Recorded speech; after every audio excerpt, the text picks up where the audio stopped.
வணக்கம். எப்படி சுகமாக இருக்கிறீங்களோ? எல்லாரும் சுகமாக இருக்க என்னுடைய வாழ்த்துக்கள்.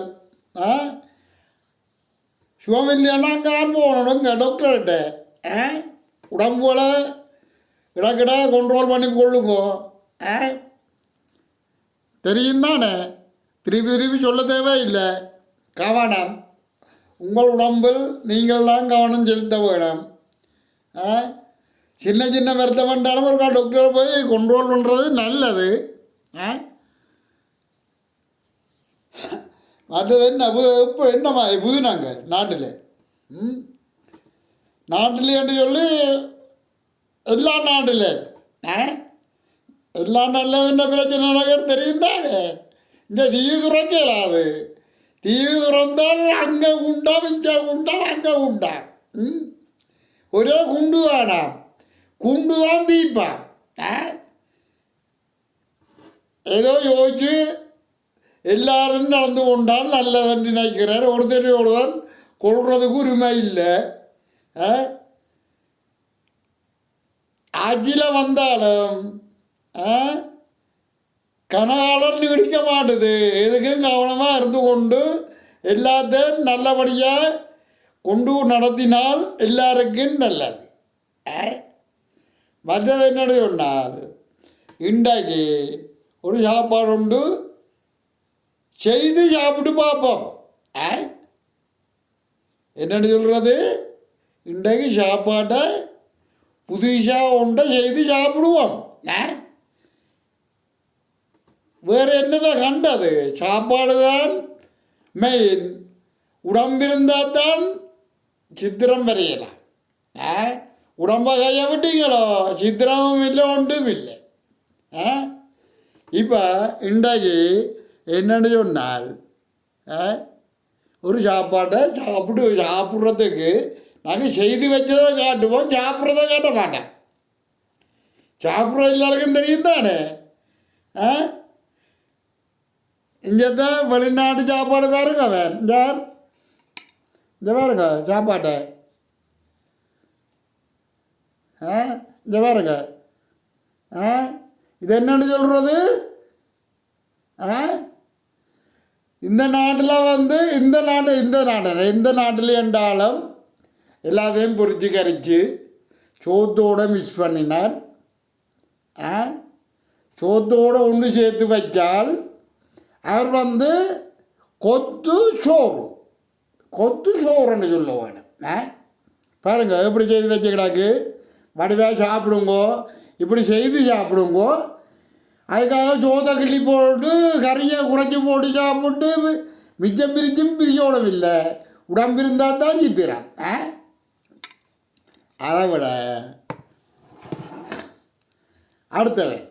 அடுத்தவரை பாருங்கோ. முதல்ல நாங்கள் ஒழுங்குபடுத்துவோமே. இந்த பாருங்க,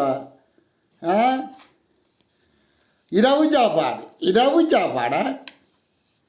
அதுக்காக நீங்கள் சொல்லப்படாது மத்தியான சாப்பாடுண்டா.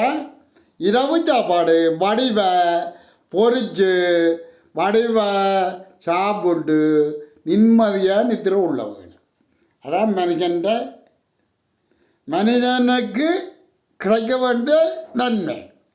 அதை விட்டுட்டு சாப்பிடாமல் தின்னாமல் குடியாமல் காயை செய்து வச்சு யார்கிட்ட கொடுத்துட்டு போகிறீங்க? அதான் எந்த கேள்வி. காசை சேர்த்து வச்சு யார்கிட்ட கொடுத்துட்டு போகிறீங்க? புள்ளிகள் இருந்தால் பிள்ளைகள் உழைச்சி தங்கட பெரிய தாங்கள் பார்ப்பீனா. அதை விட்டுட்டு நாங்கள் பிள்ளைக்கு ஜெயிக்கணும்ட்டு உங்களோட உடம்பை வருந்தி சாப்பிடாமல் தின்னாமல் குடியாமல் வாழ்கிறத விட அவை உங்களால் பிள்ளைகளை இடத்தெல்லாம் காட்ட முடியும். ஒரு காலம் மட்டும் நீங்கள் எடுத்து கொள்ள முடியும். அதுக்கு பிறகு தன் வழி என்றுதான் சொல்லுவாங்க. இனிமே காலத்தில் நாங்கள் இறங்கி எல்லாத்துக்கும் கொண்டு போகணும். இல்லையோ பிள்ளை இல்லை தாழ்ப்பன அல்ல. இனிமே நாங்கள் போகிற காலங்கள் எப்படி இருக்குன்னு நாங்கள் எதிர்பார்க்க வேணுமே. வருஷத்துக்கு ஒரு கால் கிளைமேட்டும் மாறுது, வாழ்க்கையும் மாறுது. எதுக்கும் நாங்கள் கிளைமேட்டுக்கும் வெதர் எல்லாத்துக்கும் ஏற்ற மாதிரி நாங்களும் உருட்டி கொண்டு போக வேணும். இல்லையோ பிள்ளைகள் இல்லை, என்னென்னு சொல்கிறது, பிள்ளைகள் இல்லை, தாயின் தப்பனும் தலைமையில் வாழ வேண்டிய கட்டம் வந்துடும். அதான் நடந்து கொண்டு இருக்கு வாழ்க்கை ஊர, உலக நாடு ஊர. இப்போ நான் பார்த்தேன்னு சொன்னால் உடம்பை காட்டித்தான் சீகத்தை கொண்டு போயிடும் போல நடக்குது. இன்டர்நெட் துறந்தால் என்னென்னு சொல்கிறது, அதை காட்டுறது, இதை காட்டுறது, அதை காட்டுறது, இதை காட்டுறது. என்னென்னு சொல்கிறது, பிள்ளைகள் ஒழுங்காக வாழ பழகி கொள்ள வேணும். அரை உடுப்பு, பாதி உடுப்பு, கிளைமேட் எங்களுக்கு தேவையில்லை. நாங்கள் எங்களோட உடம்பை நாங்கள் பாதுகாத்து கொள்ள வேணும். நாங்கள் எப்படியும் தெரியலாம், இப்படியும் தெரியலாம், அப்படியும் தெரியலாம். விளைச்சோ இனி வருங்காலங்களில் வந்து உடுப்பு கிடக்கும்போது தெரியாத போல நடக்குது. போக போத்தால் இனிமே காலத்தில் உடுப்பு கிடவாது ஆக்கள்லாம் இருக்க. ஒரு என்னென்னு சொல்கிறது, ஒரு காலம் ஆசியன்னு சொல்லுங்க, ஆசியன்னு சொன்னாலும் சரி, ஸ்ரீலங்கான்னு சொன்னாலும் சரி, முந்தைய கலாச்சாரம் இப்போ இல்லை. 2025க்கு பிறகு நான் பார்த்தது எல்லாம் எல்லா நாட்டிலும் சைவர்லாம் நிற்கிது. இந்த பிள்ளைகள் சிந்திச்சு செய்யப்பட்டால் பிள்ளைகளுக்கு நல்லது, பெற்றோருக்கு நல்லது இல்லை, பிள்ளைகளுக்கு நல்லது. நாங்கள் இப்படியும் வாழலாம் அப்படியும் வாழலாம் என்று கொண்டிருந்தால் சமூகத்தில் மதிப்பு அல்ல. அடுத்தது என்னன்னு சொன்னால் இன்னும் ஒரு கதை. இதை கொஞ்சம் மங்கால தள்ளி வைப்போம். வேற இனிமே காலத்தில் நாங்கள் சிந்தித்து செய்யப்பட வேணும். கிளைமேட்டுக்கு ஏற்ற மாதிரி நாங்கள் வாழ்ந்து கொள்ள வேணும். அதை விட பிள்ளைகள் அவதானம், பெற்றோர் அவதானம் இல்லை, பிள்ளைகள் அவதானம்.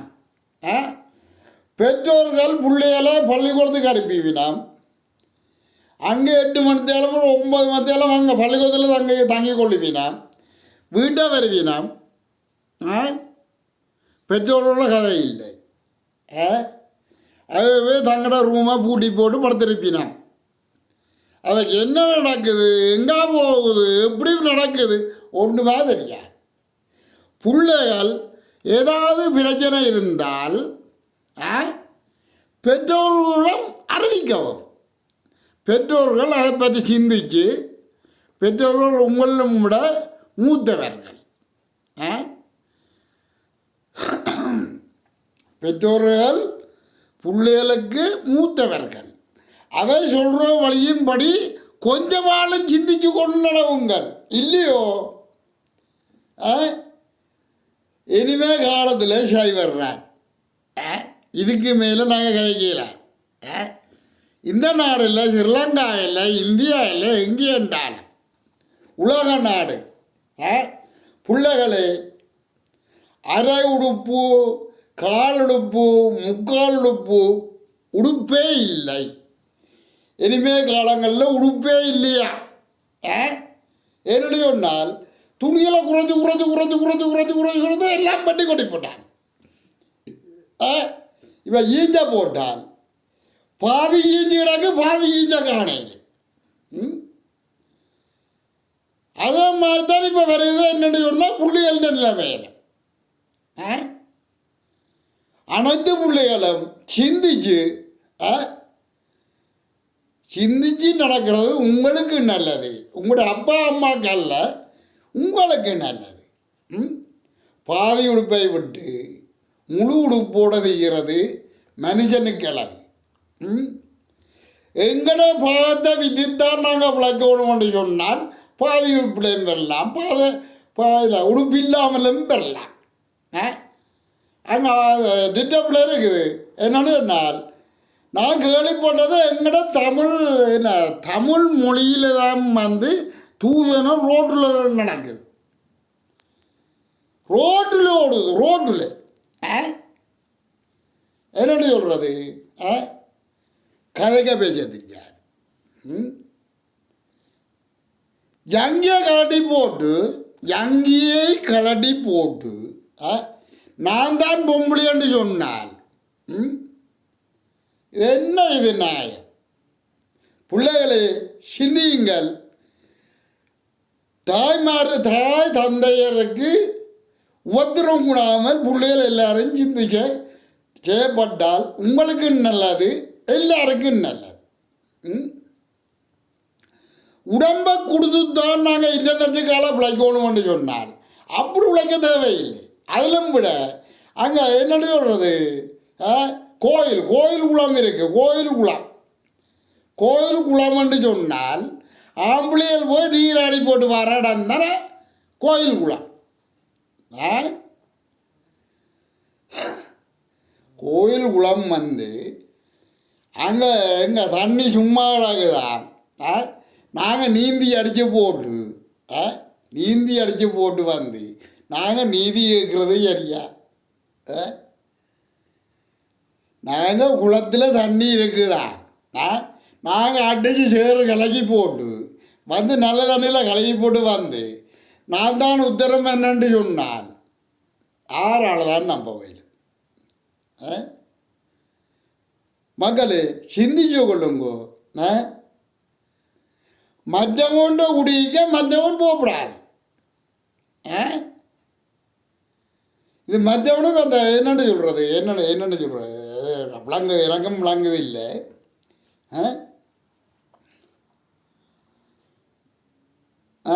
எல்லாரையும் நான் சொல்ல மாட்டேன். சில இடங்கள், சில காலம், சில இடங்கள். இப்போ ஒரு உதாரணம் வாஸ்பேல் உதாரணம். ஒரு തന്നെ மனுஷியை மற்றவன் கொண்டு போகிறது குற்றம். மற்றது இவர் என்ன நினைக்கிறார், நான் அவளோட உடனே நல்லா இருப்பேன் நினைக்கிறது. அவளை எப்படியானவள்ன்ட்டு முதல் நாங்கள் சிந்திக்க வேண்டும். முதல் நாங்கள் மற்றவள் எடப்பா என்னென்னு சொல்கிறது, அடுத்தவன்ட கொண்டாட்டி என்னட்டுக்கு வாழன்னு சொன்னால் ஒரு ஒரு ஒரு என்னென்னு சொல்கிறது, ஒரு வருமானம் இல்லாமல்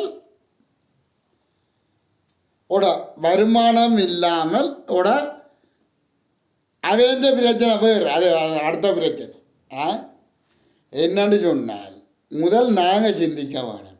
எங்கட மனுஷி மேல் அடுத்தவன் வீட்டில் மேய போனால் உங்களுக்கு அப்படி இருக்கும்.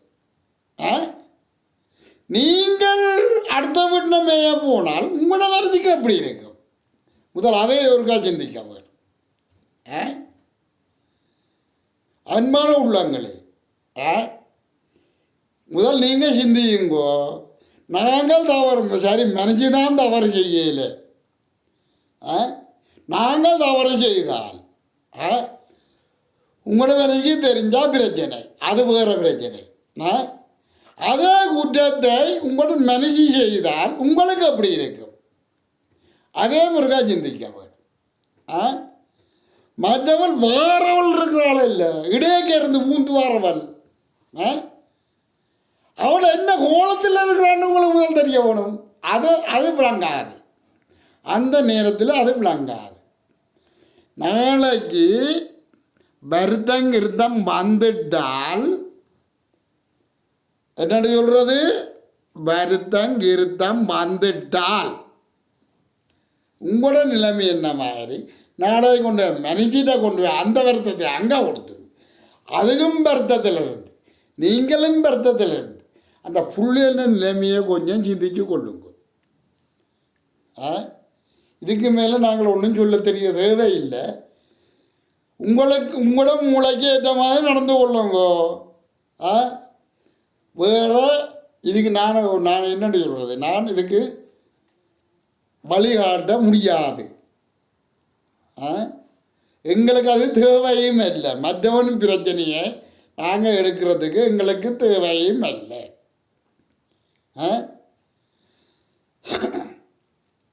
வேறு சில காரியங்கள் கிடக்குது. நான் மீண்டும் ஒரு நாளைக்கு அதே கொண்டு வந்து சமர்ப்பிக்கிறோம். எதுக்கும் குடும்பங்கள் பிள்ளைகள் முதல் பிள்ளைகள் தங்களோட உடம்பை மறைச்சி வாழ்கிறது தங்களுக்கு நல்லதுன்னு சிந்திக்கவன் இல்லையோ அவையும் அங்காமறவனுங்க சைவருக்கு இல்லையோ.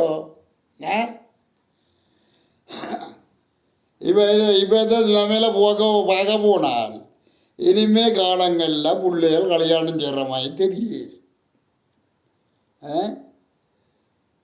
விளங்கிச்சோ, அரவுடுவு போடுறது, குண்டியை காட்டுறது, முன்பக்கத்தை காட்டுறது, பின்பக்கத்தை காட்டுறது, அப்படியெல்லாம் வச்சு புள்ளியாது. புள்ளிகளுக்கு தான் நல்லது, புள்ளிகளுக்கு தான் நல்ல. பெற்றோருக்கு அவமானம், புள்ளிகளுக்கு சுதந்திரம் என்று சொன்னால் நாங்கள் ஒன்றும் செய்யலாது. பெற்றோரோ இறக்க வேண்டியதை பெற்றோர் தங்களுடைய கடமையை தாங்கள் ஒழுங்காக பார்த்து கொள்ளுவீனாம். அதுவும் பார்க்கல பெற்றோர்னு சொன்னால் அவையும் பெற்றோர் அல்ல. எல்லாரும் பிள்ளைகளை கவனமாக வளர்த்து கொள்ளுங்கோ. இனிமேல் காலங்கள் 2025க்கு பிறகு 2024 50% மட்டும் சொல்லலாம். 2026 வந்து சைவருக்கு வந்துடும் 100%. எதுக்கும் பிள்ளைகள் கவனம், பெற்றோர் கவனம் இல்லை, பிள்ளைகள் கவனம்.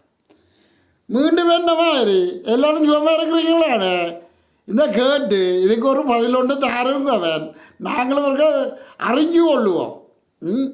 எங்களுக்கு தெரிஞ்சதை நாங்கள் சொல்லித்தாரோமே, உலகத்தில் நடக்கிறத நாங்கள் சொல்லித்தாரோம். நீங்கள் சிந்திச்சு அதுக்கு ஒரு பதில் ஒன்று தாங்கவன் நாங்களும் ஒரு ஏற்றுக்கொள்ளுவோம். அது இப்படித்தான் போகுமோன்னு இல்லையா, வேறு என்ன மாதிரி எல்லோரும் சும்மா இருந்தால் சரி.